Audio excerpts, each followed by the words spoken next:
اللہ نہ کرے اگر کسی کو بھول ہو گئی اور وہ بدعت کا مرتکب ہے، اس کو بدعت کو چھوڑنا ہوگا۔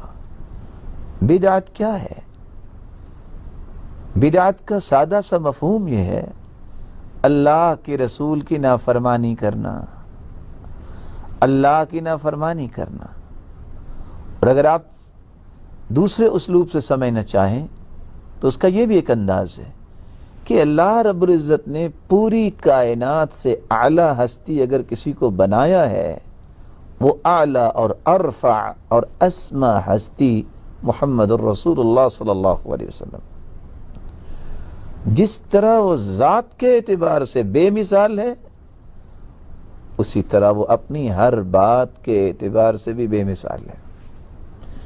اس لیے وہ کام جو رسول اللہ صلی اللہ علیہ وسلم نے نہیں کیا، جس بات کا حکم رسول اللہ صلی اللہ علیہ وسلم نے نہیں دیا، جس بات کا حکم خلفائے راشدین نے نہیں دیا، خلفائے راشدین نے نہیں سمجھا اور صحابہ کرام نے کر کے نہیں دکھایا، اس کام کو دین سمجھ کر خواہ نیت بھی خالص ہو دین کا حصہ بنا دینا، یہی بدعت ہے۔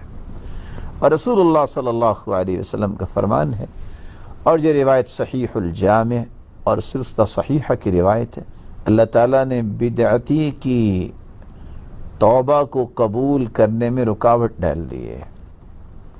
اللہ رب العزت اس کی توبہ کو قبول نہیں کرتے۔ کب تک؟ حتی یدعہا، جب تک وہ بدعت کو چھوڑ نہیں دیتا۔ اور دوسری روایت کے الفاظ یہ بھی ہے، ان اللہ احتجب التوبہ، اللہ تعالیٰ نے پردہ کر دیا ہے، چھپا دیا ہے۔ اللہ رب العزت گویا کہ اس کو دیکھنا بھی پسند نہیں کرتے۔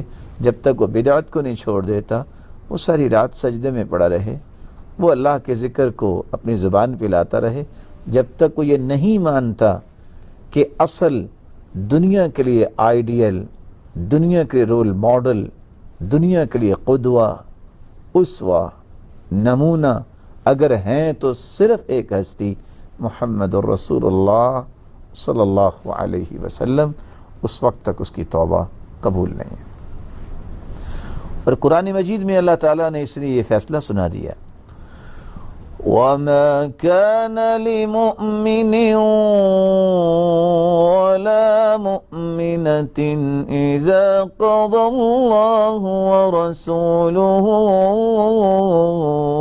أَمْرًا أَن يَكُونَ لَهُمُ الْخِيَرَةُ مِنْ أَمْرِهِمْ وَمَن يَعْصِ اللَّهَ وَرَسُولَهُ فَقَدْ ضَلَّ ضَلَالًا مُبِينًا۔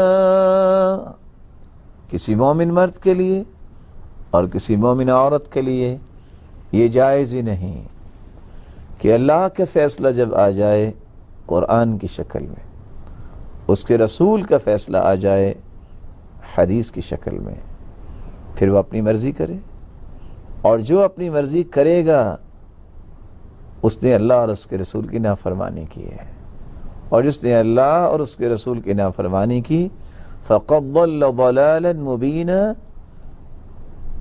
اس نے ظاہری گمراہی کو اختیار کیا ہے، وہ گمراہ ہوا، ایسا گمراہ جو واضح گمراہ ہے۔